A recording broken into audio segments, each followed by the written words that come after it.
Hello friends, स्वागत है आपका हमारे चैनल झारखंड स्टडी 91 पर। फ्रेंड्स, आज हम लोग पढ़ने वाले हैं जयशंकर प्रसाद से संबंधित प्रश्नों को संग्रह। तो जयशंकर प्रसाद से जितने भी थ्योरी क्लास है उनको कवर करेंगे।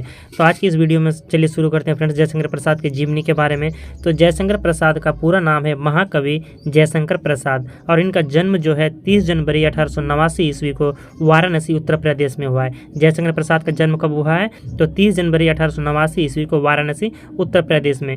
15 नवंबर सन 1937 ईस्वी को मात्र 38 वर्ष की आयु में इनकी मृत्यु हो जाती है। जयशंकर प्रसाद की मृत्यु का स्थान है वाराणसी उत्तर प्रदेश और जन्म का भी स्थान है आपका वाराणसी उत्तर प्रदेश। अभिभावक देवी प्रसाद साहू जो कर्म भूमि थे उनके भी वाराणसी थे। कर्म क्षेत्र की बात करें तो जयशंकर प्रसाद जी उपन्यासकार थे, नाटककार थे और एक कवि थे। चित्राधार मुख्य रचनाएं की बात करें तो चित्राधार, कामायनी, आंसू, लहर, झरना, एक घूंट, विशाख दत्त, इसके बाद अजात शत्रु, आकाशदीप, आंधी, ध्रुव स्वामिनी, तितली और कंकाल, ये इनके मुख्य रचनाएं हैं।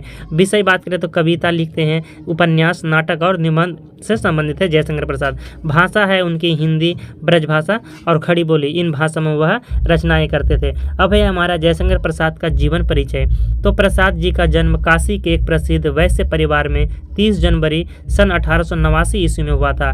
काशी में इनका परिवार सुंघनी साहू के नाम से प्रसिद्ध थी और काशी में जो इनका परिवार किस नाम से प्रसिद्ध थी? तो सुंघनी साहू के नाम से प्रसिद्ध थी। इसका कारण यह था कि इनके यहाँ तंबाकू का व्यापार होता था। प्रसाद जी के पितामह का नाम शिवरत्न साहू और पिता का नाम देवी प्रसाद था।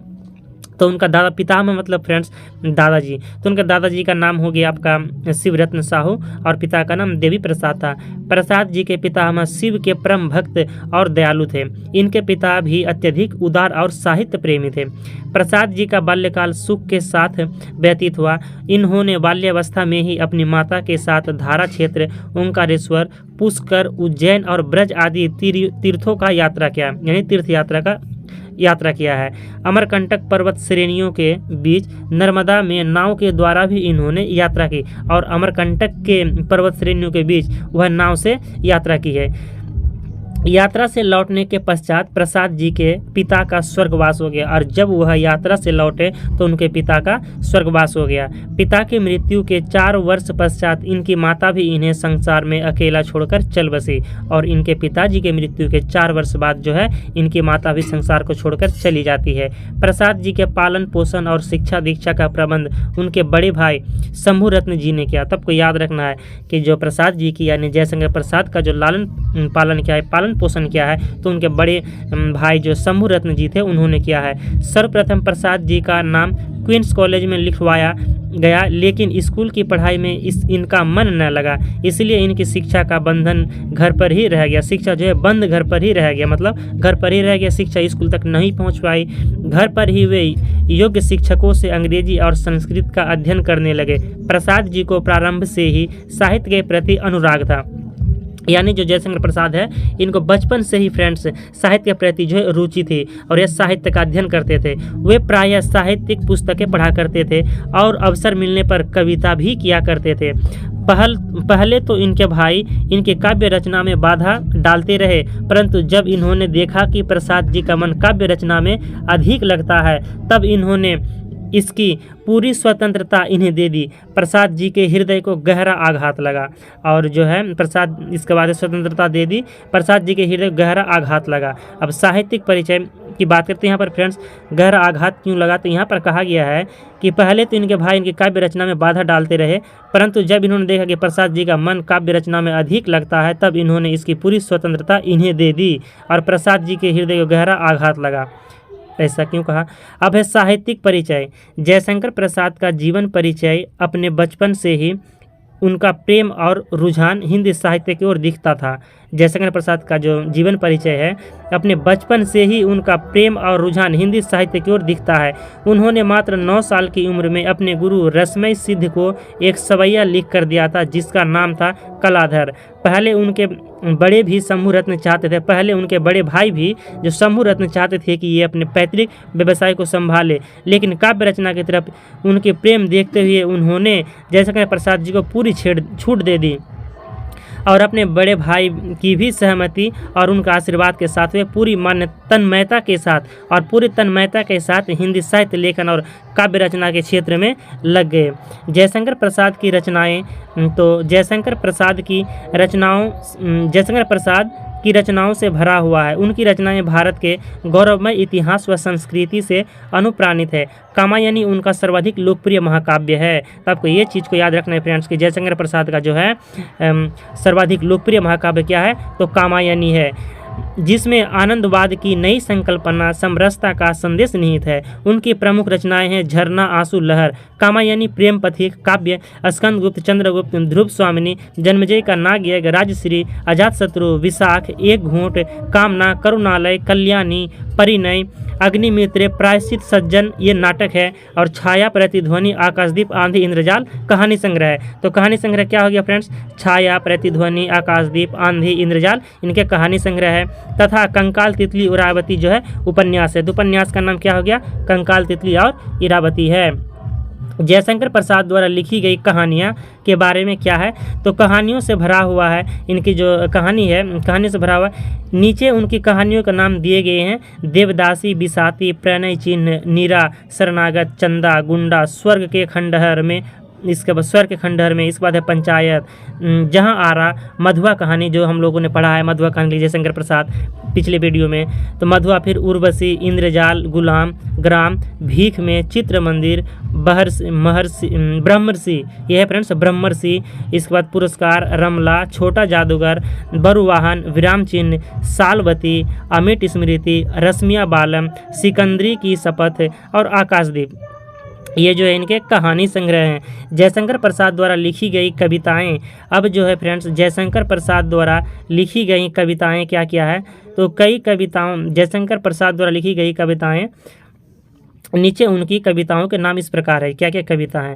तो पहला कविता है पेशोला की प्रतिध्वनि, शेर सिंह का शस्त्र समर्पण, अंतरिक्ष में अभी सो रही है, अंतरिक्ष भी अभी सो रही है, मधुवर माधवी संध्या में, ओ री मानस की गहराई, निधरक तूने ठुकराया तब, अरे आ गई है भूली सी, शशि सी वह सुंदर रूप विभा, अरे कहीं देखा है तुमने, काली आंखों का अंधकार, ये जो है इनकी कविताएं हैं। और देख सकते हैं फ्रेंड्स, इसके बाद है काली आंखों का अंधकार, जगती की मंगलमयी उषा बन, फिर यहाँ पर अपलक जगती हो एक रात, इसके बाद है वसुधा के अंचल।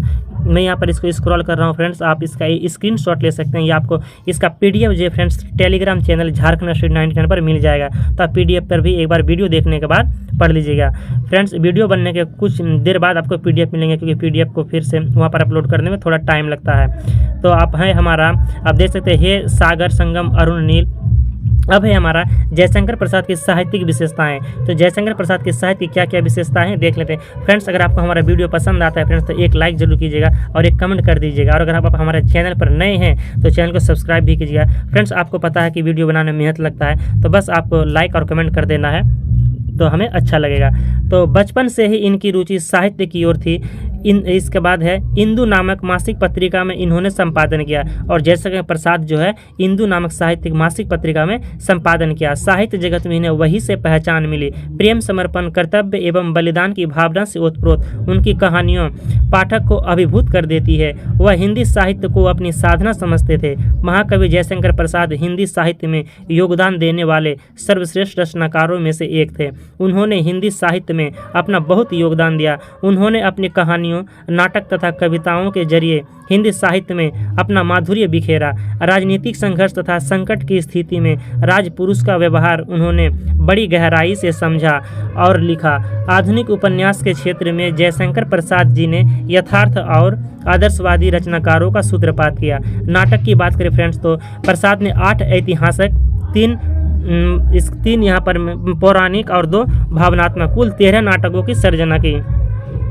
कामना और एक घूंट को छोड़कर ये नाटक मूलतः इतिहास पर आधारित हैं। और जो फ्रेंड्स कामना और एक घूंट ये जो नाटक है, ये अगर इनको छोड़ दे 13 नाटकों में से, तो सारे नाटक जो इतिहास पर आधारित है। इनमें महाभारत से लेकर हर्ष के समय तक के इतिहास से सामग्री ली गई है। वे हिंदी के सर्वश्रेष्ठ नाटककार हैं। उनके नाटकों में सांस्कृतिक और राष्ट्रीय चेतना इतिहास की भित्ति पर संस्थित है। तो एक है स्कंदगुप्त, इसके बाद है चंद्रगुप्त, ध्रुव स्वामिनी, जन्मेजय का नागयज्ञ, इसके बाद राजश्री, कामना और एक घूंट, ये है इनके नाटक है। जयशंकर प्रसाद की भाषा शैली की बात करें तो हमारे देश के सबसे बड़े कवियों में से एक जयशंकर प्रसाद जी ने अपने काव्य लेखन की शुरुआत ब्रज भाषा में की थी। तो जयशंकर प्रसाद जो है अपने काव्य लेखन की शुरुआत करते हैं तो किससे करते हैं, तो ब्रज भाषा से करते हैं। लेकिन धीरे धीरे वे खड़ी बोली की तरफ भी आते गए और उनको यह भाषा शैली पसंद आती गई। इनकी रचनाओं में मुख्य रूप से भावनात्मक, विचारात्मक, इतिवृत्तात्मक और चित्रात्मक भाषा शैली का प्रयोग देखने को मिलता है। इनकी शैली अत्यंत मीठी और सरल भाषा में थी, जिनको कोई भी आसानी से पढ़ और समझ सकता था। जयशंकर प्रसाद के लेखन का दूरगामी प्रभाव हिंदी काव्य में एक तरह से छायावाद की स्थापना का श्रेय जयशंकर प्रसाद को जाता है। यानी एक तरफ से अगर देखें तो छायावाद की स्थापना का श्रेय जयशंकर प्रसाद को भी जाता है। इनके द्वारा रचित खड़ी बोली के काव्य में न केवल कमनीय माधुरी की रस सिद्धि धारा प्रभावित हुई है, बल्कि जीवन के सूक्ष्म एवं व्यापक आयामों के चित्रण की शक्ति भी संचित हुई और कामायनी तक पहुंचकर वह काव्य प्रेरक शक्ति काव्य के रूप में भी प्रतिष्ठित हो गया। जयशंकर प्रसाद के बाद के कई प्रगतिशील एवं नई कविता दोनों धाराओं के प्रमुख आलोचकों ने उसकी लेखनी को खूब सराहा है। इनकी वजह से ही बाद में खड़ी बोली हिंदी काव्य की निर्विवाद सिद्ध भाषा बन गई है। और इसके बाद से जो है जब जयशंकर प्रसाद ने खड़ी बोली पर जब रचना कर एक नया मोड़ पर ले गया तो इसके बाद जो है खड़ी बोली हिंदी काव्य की एक सिद्ध भाषा बन गई। तो अब है हमारा फ्रेंड्स ऑनलाइन प्रश्न। तो देख लेते हैं ऑनलाइन प्रश्न को कि जयशंकर प्रसाद का जन्म कब हुआ है। तो 1889 ईस्वी में। फ्रेंड्स अगर आप हमारे वीडियो का अंत तक बने हुए और अभी तक बने हुए फ्रेंड्स तो आप वीडियो को एक लाइक जरूर कीजिएगा और चैनल में तो सब्सक्राइब कीजिएगा। और फ्रेंड्स आप कमेंट करके बताइएगा कि आपको हमारा क्लास कैसा लगता है या इस क्लास पर किस तरह से सुधार किया जा सकता है। तो आपके जो सुझाव है आमंत्रित है, आप कमेंट बॉक्स में अपने सुझाव जरूर दीजिएगा। तो जयशंकर प्रसाद का जन्म 1889 ईस्वी में। प्रसाद जी का जन्म कहाँ हुआ है। तो प्रसाद जी का जन्म काशी में हुआ है। प्रसाद जी की शिक्षा किस कक्षा तक हुई। तो प्रसाद जी की जो विद्यालय शिक्षा केवल 8वीं तक हुई है। प्रसाद जी ने स्वाध्याय के द्वारा किन भाषाओं का अध्ययन किया। तो प्रसाद जी स्वाध्याय के द्वारा संस्कृत, पाली, उर्दू एवं अंग्रेजी भाषाओं का अध्ययन किया। किस प्रकृति के व्यक्ति थे। तो प्रसाद जी अत्यंत सौम्य, शांत एवं गंभीर प्रकृति के व्यक्ति थे। प्रसाद जी किस व्यक्तित्व से दूर रहते थे। तो प्रसाद जी जो है पर निंदा एवं आत्मस्तुति से दूर रहते थे। वह आत्मस्तुति से दूर रहते थे और दूसरे की निंदा नहीं करते थे। मूलतः प्रसाद जी क्या थे। तो मूलतः प्रसाद जी एक कवि थे। प्रसाद जी ने किन किन भाषाओं से उच्च कोटि की रचनाओं का सृजन किया। तो प्रसाद जी ने नाटक, उपन्यास, कहानी, निबंध आदि अनेक साहित्यिक विधाओं में उच्च कोटि की रचनाओं का सृजन किया। प्रसाद जी की साहित्य में राष्ट्रीय जागरण का प्रमुख स्वर है। प्रसाद जी ने संपूर्ण नाटक साहित्य में प्राचीन भारतीय संस्कृति के गौरव के माध्यम से राष्ट्रीय जागरण का काम किया। प्रसाद जी की कविताओं और कहानियों में किसकी झलक मिलती है। तो कविताओं और कहानियों में भारतीय संस्कृति और जीवन मूल्यों की झलक मिलती है। प्रसाद जी पर साहित्यिक संस्कार कहाँ से बनता गया। प्रसाद जी पर जो यानी जयशंकर प्रसाद पर साहित्यिक संस्कार उनके पिता से बनता गया, क्योंकि वह जो साहित्य के उसके जीवन पर आया है तो पिताजी से, क्योंकि उनके पिताजी एक साहित्य प्रेमी थे। प्रसाद जी को किस चर्चा से आनंदभूति होती थी, किस अवस्था में। तो प्रसाद जी को साहित्य चर्चा से उन्हें विशेष आनंदभूति होती थी बाल्यावस्था में। प्रसाद जी के मन में धार्मिक भाव किससे जगी। तो अपनी माता के साथ विविध तीर्थों पर गए। धारा क्षेत्र के ओंकारेश्वर, पुष्कर, उज्जैन, जयपुर, ब्रज, अयोध्या आदि की यात्रा पर गए तो उसके अंदर पे जो है धार्मिक भावना जगी है। प्रसाद जी को किस कारण अपने बड़े भाई का कोप भाजन बनना पड़ा था। तो प्रसाद जी पुरानी की बही की एक और कविता लिखा करते थे, जिसके कारण एक बार उन्हें अपने बड़े भाई का कोप भाजन बनना पड़ा था। फ्रेंड्स, कोप भाजन बनने का अर्थ हुआ कि उसके बड़े भाई नहीं चाहते कि यह मतलब कि साहित्य की ओर जाए, कविता लेखन करे, यानी लेखनी क्षेत्र में जाए। फिर जब उनके बड़े भाई इनकी रुझान को देखा साहित्य की ओर, तो फिर उनके बड़े भाई ने उन्हें इजाज़त दे दिया, जिसके कारण से एक बार जो है उन्हें कोपभाजन बनना पड़ा था प्रसाद जी को। प्रसाद जी को कविता करने की अनुमति किस आधार पर मिली। तो प्रसाद जी के घर बाहर से आने वाले साहित्यकारों और कवियों के द्वारा उनके कविताओं की प्रशंसा सुनकर भाई शंभु रत्न जी ने उनको कविता करने की अनुमति दी। जब उनके बड़े भाई शंभु रत्न ने देखा कि कि प्रसाद जी यानी जयशंकर प्रसाद यानी उनके भाई अच्छे कविता लिखते हैं और बड़े बड़े कवियों ने उनकी प्रशंसा की है, तब वह राजी हो गए अपने भाई को कविता यानी लेखनी क्षेत्र में कार्य करने के लिए। प्रसाद जी की दुकान पर 6 बजे संध्या काल से साहित्यकारों का जमघट लगा रहता था, जो मित्र मंडली नियमित रूप से आती और परस्पर साहित्य चर्चा होती थी। यानी उनका जो है और उसके पास जो एक प्रकार का वातावरण साहित्य से संबंधित था और उनके दुकान पर 6 बजे संध्या काल से आते थे बहुत सारे साहित्यकार और इस पर चर्चा होती थी। प्रसाद जी पुस्तकों पर प्राप्त पुरस्कारों को स्वयं न लेकर कहाँ दान क्या करते थे, तो नागरिक प्रचारिणी सभा को दान क्या करते थे। प्रसाद जी पुस्तकों पर प्राप्त जो पुरस्कार मिलते थे तो नागरिक प्रचारिणी सभा को दान कर दिया करते थे। प्रसाद जी रिक्त समय में क्या करते थे, तो जयशंकर प्रसाद जी रिक्त समय में व्यायाम, कुश्ती, नौका विहार आदि क्या करते थे। प्रसाद जी किसके उपासक थे, तो प्रसाद जी शिव के उपासक थे। प्रसाद जी किस प्रकृति के व्यक्ति थे, तो प्रसाद जी जो है यानी जयशंकर प्रसाद स्वावलंबी प्रकृति के व्यक्ति थे। प्रसाद जी को किसने कमजोर किया, तो प्रसाद जी को जो है किसने कमजोर किया कि प्रसाद जी को किसने कमजोर किया और प्रसाद जी लिख दिया फ्रेंड्स, ये नहीं होगा। तो इनके जीवन पे जो कुछ घटनाएं हुई है जिससे उन्हें मतलब कि झकझोर कर दिया गया, जैसे कि आज समय पे उनके पिताजी की मृत्यु और फिर उसके 4 साल बाद उनके माताजी की मृत्यु जो है उनके जीवन पर एक बहुत ही संकट सा आया है। तो प्रसाद जी को जिन्होंने ये सब जो विपदा आए हैं तो उन्हें कमजोर किए हैं। तो फ्रेंड्स हमारा जो क्लास है यहीं पर समाप्त हो रहा है, क्योंकि वीडियो अगर ऑब्जेक्टिव क्वेश्चन को भी लेंगे तो वीडियो काफ़ी लंबा हो सकता है फ्रेंड्स, क्योंकि यहाँ पर कुल 50 से 55 ऑब्जेक्टिव क्वेश्चन भी है। तो इसको अगले वीडियो में यानी नेक्स्ट वीडियो में प्रसाद जी से संबंधित जयशंकर प्रसाद से जो ऑब्जेक्टिव क्वेश्चन है उनको कवर करेंगे। अगर आपको फ्रेंड्स इसको ऑब्जेक्टिव क्वेश्चन चाहिए तो आप कमेंट बॉक्स में लिख दीजिएगा, फिर ऑब्जेक्टिव क्वेश्चन पर अगला वीडियो बना लेंगे। तो मिलते हैं नेक्स्ट वीडियो में नेक्स्ट टॉपिक को लेकर बहुत जल्द। जय हिंद।